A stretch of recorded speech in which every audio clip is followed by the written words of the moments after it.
This is Kate Swoboda, creator of YourCourageousLife.com, director of the Courageous Living Coach certification at TeamCLCC.com, and author of the book, The Courage Habit, which is available at booksellers and at Amazon.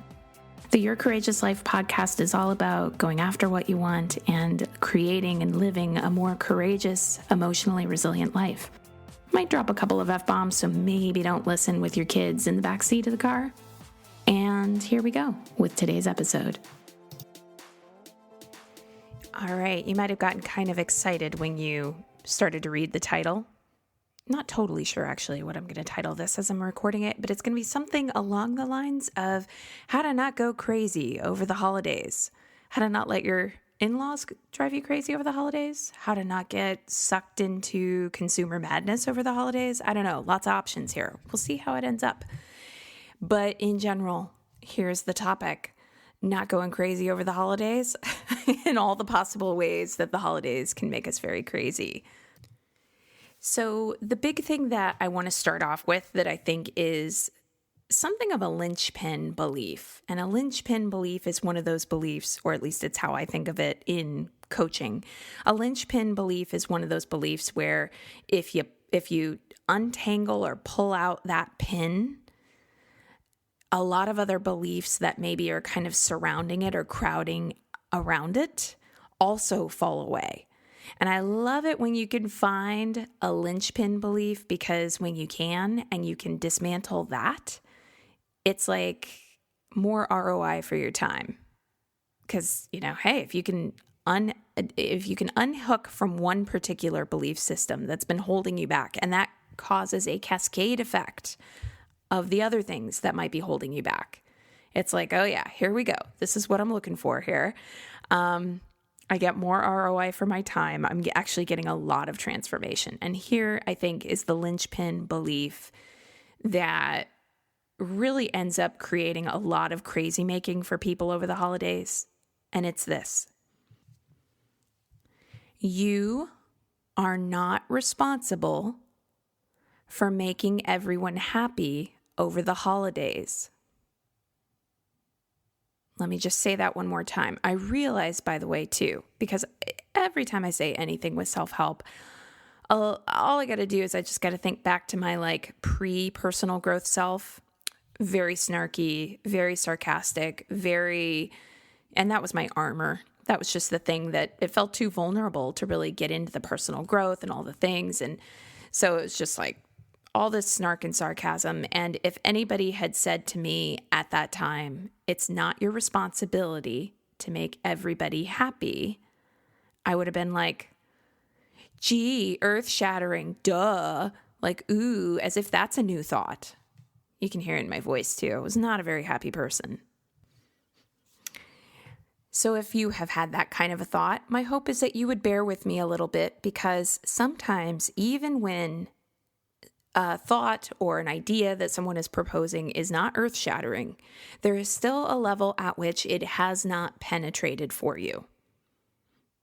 And if there's anything that you could get out of today's podcast where you could really get to the core, the underbelly of this idea on a little bit of a deeper level, I would love for that to happen for you. So you are not responsible for making everyone else happy over the holidays. You are not responsible for making your coworkers happy by running around like crazy to try to fit in end-of-year fiscal deadlines. Yeah, you do your best, and this is not all on your shoulders as an individual. You are not responsible for being endlessly patient and accommodating in the hopes that your in-laws will approve of you more or be happier, or your family members won't fight. You are not responsible for cooking the perfect holiday dinners that meet absolutely everybody's needs. And I'm saying that, by the way, as somebody who has had several food issues over the years, where there were different times where I wasn't eating certain things. I am a vegetarian. It is not the responsibility of any host that I might have dinner with to cook me a totally separate vegetarian meal.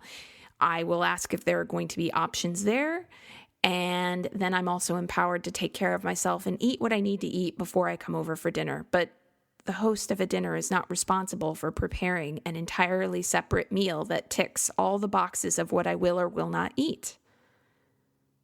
So you are not responsible for that for somebody else. You are not responsible for trying to get all the perfect gifts or create some kind of magical, perfect experience for your kids. At the end of the day, one of the things that I think happens really often during the holidays is that there is so much pressure to make it this time that is special beyond measure, that has these other elements to it that, I'm just thinking of the song, "It's the most wonderful time of the year." I'm not going to sing that for you. I like you too much to just sing for you right now. But, it's between the consumerism and the commercials and the marketing where, you see the commercial with the kid gets the thing and their whole face lights up and it made their whole world better, and the movies and all of that. We just really get into this idea that if only we would do life right, we would have that perfect holiday experience. Christmas, Thanksgiving, Hanukkah, whatever you celebrate, or even if you don't celebrate a particular holiday, but you just have get-togethers, there's this real sense that people buy into, often unconsciously, and that is the challenge for you in listening to this today. Is it unconscious? To try to look around and go, if I could just pull this off, this perfect dinner, the perfect gift, if I can just shut my mouth and not say anything, even though my mother-in-law is driving me crazy, if I could just, deal with it if my brother and his wife have to bring their dog over when they visit, even though I hate having the dog fur everywhere. It's like, whatever that is for you, it's important to notice what that line is between I'm trying to accommodate in a way that's about being relational, and I'm going into this idea, or I'm acting out of this idea that if I just do everything right, everybody else will be okay. And the latter, that energy of if I just do everything right, everybody else will be okay, creating a situation where you're unhappy. That's ultimately how it plays out when you are bought into this belief system that it is your responsibility to make sure everybody else has this great holiday experience. And women in particular feel that.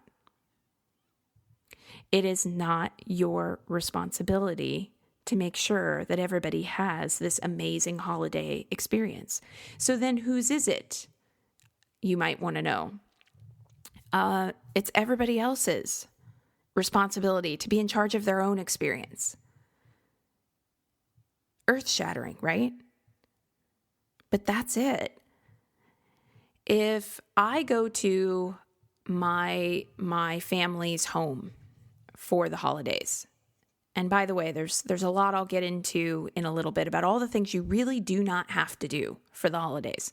But if I go to my family's home for the holidays, if there is a particular room that I don't want to sleep in, or if I'm worried that my back is going to get all tweaky if I'm on the fold-out couch, it is my responsibility to ask my mom or my dad or whoever I'm staying with, so how are you planning to room everybody? And if they say, well, I was going to put you on the fold-out couch, if I know that that's going to mess up my back, I can say to my mom, my dad, whoever in my family happens to be hosting, and I can say, I think that might hurt my back. Is there a possibility of a different room? It is not my mom, my dad, whoever's responsibility to run around trying to rearrange everything for me.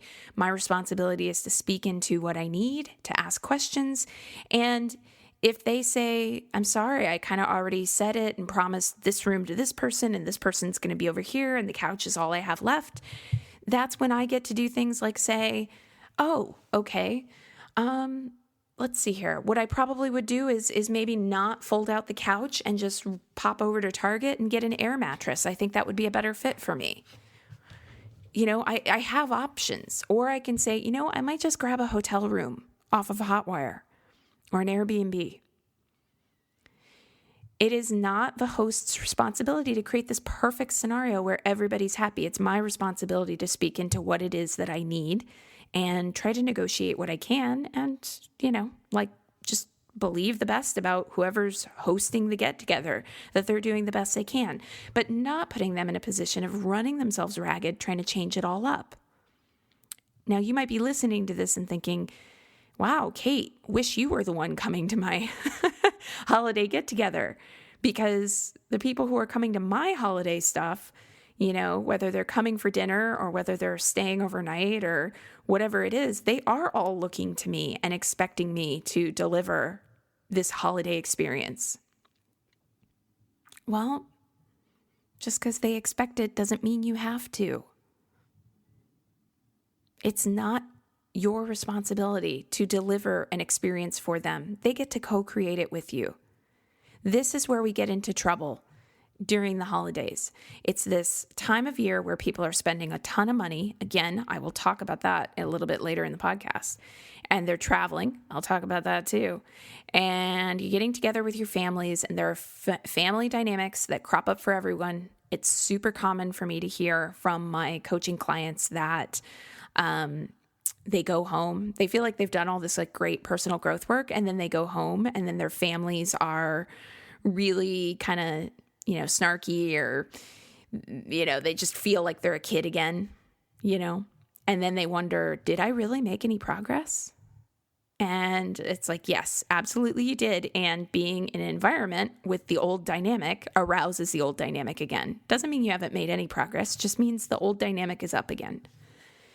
But in essence, if you have people coming to any of your holiday get-togethers and there's some tension around how it's all going to go, the only thing you're responsible for is your intention and your attention. So are you making an intention to create a relational holiday gathering, do the best you can wherever you can? And are you putting your attention on the possibilities for connection? But the reality is that if we're talking about being relational, the food you serve, the accommodations that you offer, the willingness you might have or not have to move around the schedule, if everybody's in the game of co-creating together, then things are going to feel connected and relational. If only half of the people are into that game, there will be more problems, but those problems are not yours to fix. Your job is to make sure you show up in a relational space. You can't control whether or not other people do. Your job is to make sure that you show up willing to co-create, willing to make the kinds of compromises or negotiations that enable everybody to feel more connected. If the other person is responding to your attempts to co-create with, well, that doesn't work for me, I just want it my way, you can't control that. And I know that there's this other piece here that often doesn't go acknowledged, because somewhere beneath the anger and frustration that we feel when we are trying to do a great job with the holidays and somebody is just complaining or they don't like it or whatever, underneath the anger and frustration, I think there's a very real grief that we feel. It's the grief of the inner kids within us who are adults now, looking at our mothers or our fathers or our grandparents or our sisters or our brothers, and underneath the frustration when we can't relate and get along, I think there's pain. There's an inner kid within us who's looking around going, why can't this be better? I'm trying so hard. And it hurts when I'm trying so hard. And it still isn't enough for these people. So the best way to win at a game that is relational is to remain relational. Within you have the capacity to be relational, to be loving, to be open for connection, to be a stand for people to really have an experience that they can remember during the holiday season. And if you stay in that space of that is what I am here for, that is what I am aligned with, I am going to do what I can for us to be relational. And relational doesn't mean that I compromise everything just to make somebody else happy. That's not relating. That's obeying. So if you are doing everything you can to stay in a relational space, that is the best you can do. And there might be some pain with realizing that even if that's the best you can do, other people aren't willing to go along with that. And that is hard. And it's sanity. So here's the actionable takeaway I will suggest. And then I'm going to talk about the money and the travel and all that, because that might be the place where you get stuck too. Take a moment to write down for yourself a vision of what you showing up in a connected or relational place would look like. And be sure that that vision that you write down includes if someone comes to me with criticisms, if someone is being passive aggressive, if someone wants to be right and make others wrong, if someone is non-participatory, if it feels like I am the one doing all the cooking, cleaning, and the work, if, like all the scenarios that you know are triggers for you that drive you crazy, write down how you would respond from a relational place to all of those different triggers. That is the exercise that I encourage for you if you are just sitting here gritting your teeth already for when the family members arrive. Now, I want to say a little bit more about the other obligations of the holidays that can drive you crazy, like the travel and the money and all the things. I made a decision a couple years ago that I was no longer open to traveling over the holidays.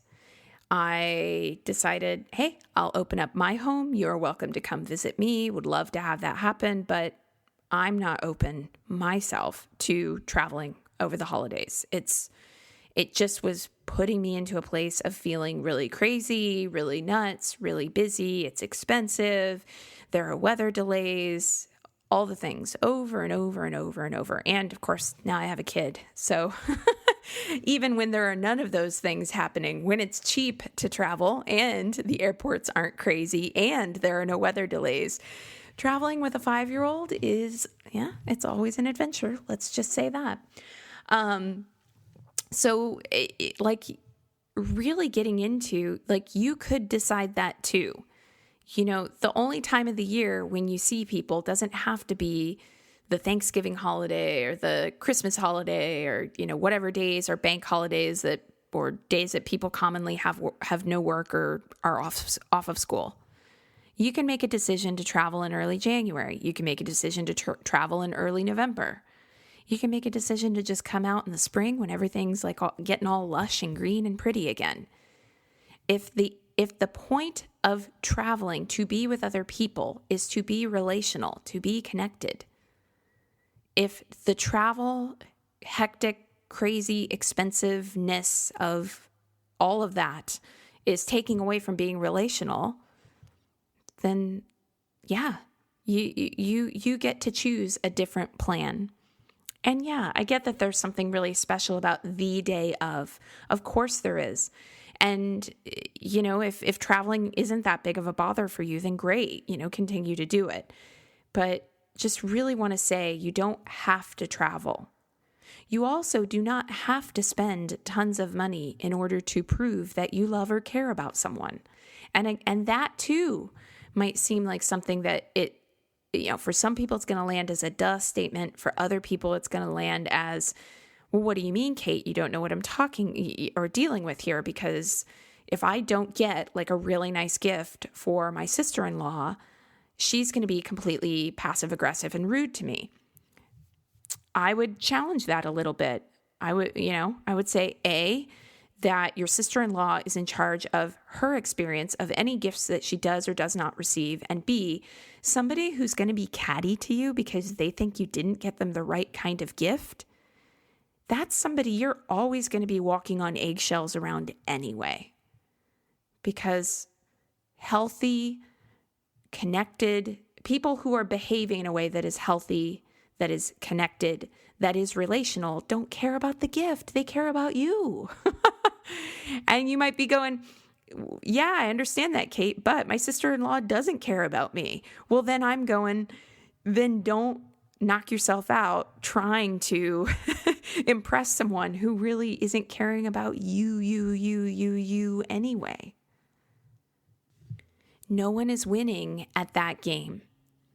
And I mean, some of what I'm saying now, I think we're in more of a climate of looking at consumer culture and not automatically buying into consumer culture. So for everything I'm saying now, it actually might seem a little less like revolutionary, whoa, but I know that when I made this decision not to travel over the holidays, not to, it's like I would just order our holiday dinners from Whole Foods. So it's like, I am not traveling. I am not spending hours in the kitchen cooking. I am not buying gifts that are outside of what I reasonably can afford for everybody. I'm not doing it. And when I stopped doing those things, I would have people who would ask me, so how are your holidays? What are you doing for the holidays? What's the plan? And I'd be like, I'm not doing anything. It's so great. I'm going to stay home. I'm going to get sleep. I'm going to read books. I'm going to, People would be like, oh, I wish I could do that. I just have so much cooking to do. Oh, I wish I could do that. So-and-so and my family would be so mad at me if I didn't come home. And it's just like, you are not responsible for them. You are responsible for being relational. And for some people, cooking all day is like a lot of work, but it's this thing that they feel really gratified by, in which case, yay, that's great. That's not what we're talking about here. I personally don't feel gratified by a whole day of cooking. It just feels like work. Other people, though, my own in-laws, in fact, they love to cook. And I'm just like, great. I would love to be there. So, if somebody else wants to do all the cooking, awesome. If not, and they just want you to contribute something, then great. Find your little thing to contribute. Grab a couple pumpkin pies from the store before you come over. There are a million ways to do this, but at the end of the day, you are not responsible for how other people have their holiday experience. And no amount of money you spend, no amount of travel that you do, no amount of accommodating, catering, or otherwise twisting yourself into a pretzel will ultimately change another person's experience. It might seem like that in the short term if they are momentarily happy with you. But the reality is that if someone is in a place of thinking that they need those external things to somehow prove that you care or love them, they are not coming from a relational place. And you will always be tasked with having to do and provide ever more proof of your love in those ways. So again, come back to, what do you want your holiday experience to be? How can you align with being relational, being connected to yourself, to your family, to the experience? How can you align and be relational during the holidays with yourself, with your family, with the experience? What are the conditions that create that? Whatever those conditions are, that is how I invite you to set up your holidays. And it doesn't have to be done in a spirit of unkindness. I will give an example, which is that I have a family member who I don't get along with, and we have never gotten along. It's a distant relation. And we used to go to, both of us would show up at whoever was hosting for the holidays. And it was just like, it's like, yeah, we can totally get along for like a dinner or whatever. It's, this person, she and I, like, she's not a bad person. I'm not a bad person. It's not that kind of situation. It's just, we rub each other the wrong way. And we have sat down, we've had, screaming fights. We have, had angry text exchanges. We have sat down very calmly and tried to talk things through. We have done that in the presence of a third party who's mediating. I don't know what to tell you. For 15 years now, we just have not gotten along. We rub each other the wrong way. She's not a bad person. I'm not a bad person. We rub each other the wrong way. We can do great with dinners, but like staying under the same roof for more than 24 hours is just not a match. So if I'm hosting for the holidays, it's just this very open, clear thing. Like, hey, would love to have you, over for the dinners and stuff like that. I'm happy to book you an Airbnb. It's not an option for her to stay under my roof. I feel way too tense. She feels the same way about me staying under her roof. And if there's somebody else who's hosting for the holidays, and we're all going there, I mentioned earlier I don't travel for the holidays. What I mean is I don't do airplanes. I'll drive. I just don't want to be at an airport. But if we're all going to somebody else's place who's hosting, that person knows that either myself or this other relative will be staying off site overnight, because being in literally the same house together for 3 or 4 days, it's too much. And it makes everybody else nuts and nobody likes it. And everybody's actually happier if either myself or this other relative just stay off site. And it's not an aggressive thing. It's not like me pointing a finger at her going, you're the problem, or her pointing a finger at me. It's just, hey, like, this actually inhibits our ability to relate. So let's just be real about that and find a workaround, because our greater priority is on everybody being able to be relational. So that's just an example of what it can look like. It might just be that you need to stay under a different roof than your in-laws. It might just be that you need to limit the amount of time that you have with your brother. It might just be that you need to talk to your partner and say, hey, there are a lot of kids staying in the house and all the, noise and playing and all that. Like, I love it, but it also gets overwhelming for me. I'm going to take myself out to a movie in the middle of the day. That's what I need in order to rest and recharge. You are not responsible for, somehow showing up perfectly so everybody else can have the perfect holiday experience. And it is okay to negotiate for the things that you need, to identify the things that keep you from being able to relate to yourself, to relate to others, or to relate to the experience, and advocate for that. Can it be awkward? Yes. Do you maybe have a brother-in-law who rubs you the wrong way, and you hear my example about this distant relative and you think, great, I'll try that. And maybe you try it with the brother-in-law and maybe he's looking at you like, well, great, thanks for being such a jerk. Yeah, that might happen. And you're not responsible if that's that person's choice to react to you in that way. You are not responsible.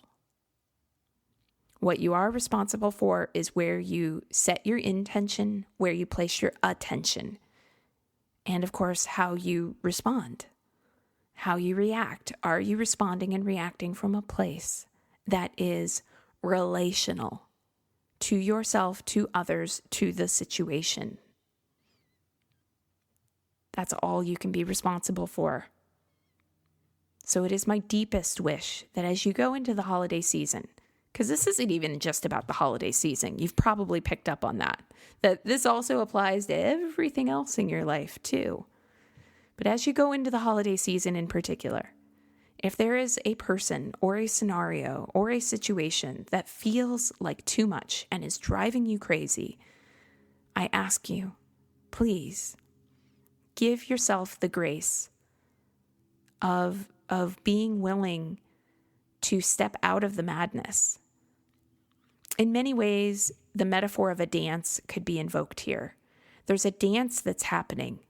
And if just one person steps out of that dance, if the person who wants to dance in conflict no longer has you right in front of them to dance with, you stepping away will force the dynamic to change.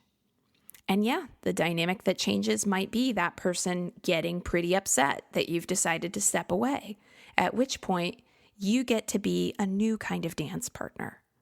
You get to say, I totally get why you're upset. I would really love to work together. Let's dance together in a different way. Let's come together and really be in a place that is relational. So I'd love to hear from you. What would feel really connected for you in this holiday that's coming up? What's your ideal? And hear what their ideal is. See if it's something that would be ideal for you too. Maybe they'd be like, well, my ideal would be that I would, and you'd be like, great, that would work for me too. Hear what their ideal is, share what yours is, and let them know you're open to a compromise or to negotiate it. And just keep coming back to, I'm really aligned with us being connected. I just want us to be connected. That's all I'm wanting. All right. I think I've got it out there. Here's hoping that you listen to this and you are like, hell yeah, it's going to be a different kind of holiday season. It's going to actually feel good for the first time in a while because I'm not getting caught in the story that I have to make everybody else happy, that I have to travel and be stressed out, that I have to spend a ton of money that I might not have, that I have to somehow accommodate or prove my connection to other people through doing things or showing up a certain way or giving them a certain kind of gift. You can just have a holiday the way that you want to have a holiday. You are allowed to have that. So go ahead and powerfully create it. All right, that's today's podcast. Thank you so much for listening to today's episode. You know you can continue the work and the fun if you want to. Head on over to yourcourageouslife.com/begin and become a Your Courageous Life subscriber, because as soon as you sign up, you get access to an entire library of worksheets and audios and other bonuses. And of course, you'll be receiving more courage in your inbox. And who wouldn't love that? You can learn more about the Courageous Living Coach certification at teamclcc.com. You can get the Courage Habit at your local bookseller, on Amazon, wherever you like. We can even connect on social media. I'm on Facebook at Your Courageous Life. So look for facebook.com/Your Courageous Life. And I'm on Instagram as Kate Courageous. And I'd love to connect with you on Instagram. So here's to you, using these courageous tools in your life and creating a real ripple effect of good. And again, thanks so much for listening. I love it that you're here.